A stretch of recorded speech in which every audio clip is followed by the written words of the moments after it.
పాలు పట్టి ఒగ్గు పోసి పెద్ద చేస్తుంది అమ్మమ్మ. అమ్మకు వీలు కానప్పుడు అమ్మమ్మదే మనవల ఆలన పాలన. అలా అపురూపంగా గుండెల మీద పెట్టుకొని పెంచిన అమ్మమ్మనే ఓ మనవడు కడతీర్చాడు.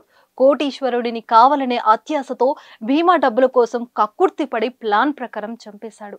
పాముతో కాటు వేయించి ప్రాణం తీశాడు. పాపం పండడంతో 8 నెలల తర్వాత పోలీసులకు దొరికాడు.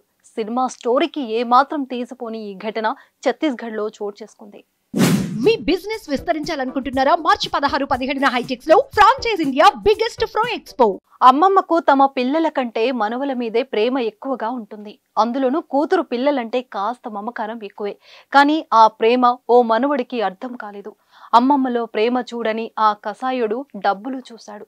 త్వరగా కోటీశ్వరుడిని అవ్వడానికి ఆమె ప్రాణం తీసేశాడు. కంకేరు జిల్లాలో జరిగింది దారుణం. కుట్రలో భాగంగా ఆమె పేరిట మొదట ₹1 కోటి బీమా చేయించాడు. అనంతరం ఆమెను చంపేసి ప్రమాదంగా చిత్రీకరించి బీమా డబ్బులు పొందాడు. ఈ ఎపిసోడ్లో ఆ కుర్రోడి ప్లాన్ చూస్తే ఆశ్చర్యపోవాల్సిందే.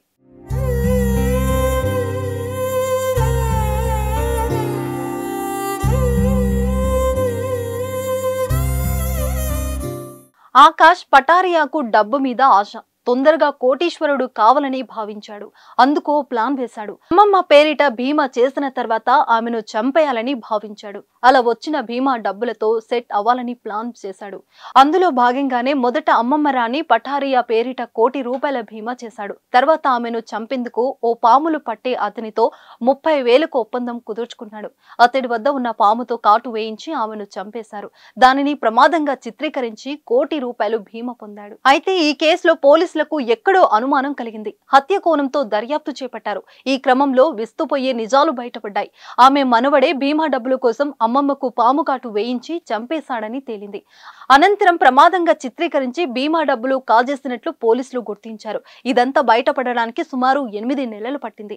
నేరం బయటపడడంతో మనవడు ఆకాష్ పటారియాతో పాటు బీమా చేసిన వ్యక్తి పాము తెచ్చిన వ్యక్తిని పోలీసులు అరెస్టు చేశారు.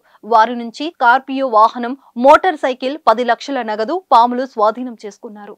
బీమా డబ్బుల కోసం కొందరు ప్లాన్లు ఆశ్చర్యానికి గురి చేస్తున్నాయి. సులభంగా కోటీశ్వరుడు అవ్వచ్చని ఆశతో అమాయకులను బలి చేస్తున్నారు. లేకపోతే తమకు తామే చనిపోయినట్లు డ్రామాలు ఆడుతున్నారు. బీమా డబ్బులు కాజేసేందుకు పన్నుతో కుట్రలు అస్సలు ఊహకు కూడా అందడం లేదు. ఇలా ఎన్నో దారుణాలు ఇటీవల వెలుగులోకి వస్తున్నాయి. కొందరు పోలీసులు విచారణలో అడ్డంగా దొరికిపోతే మరికొందరు మాత్రం తప్పించుకుంటున్నారు. ఏదేమైనా డబ్బుల కోసం మూతి మీద మీసము రాని ఓ మనవడు అమ్మమ్మను చంపేయడం ఆందోళన కలిగిస్తుంది.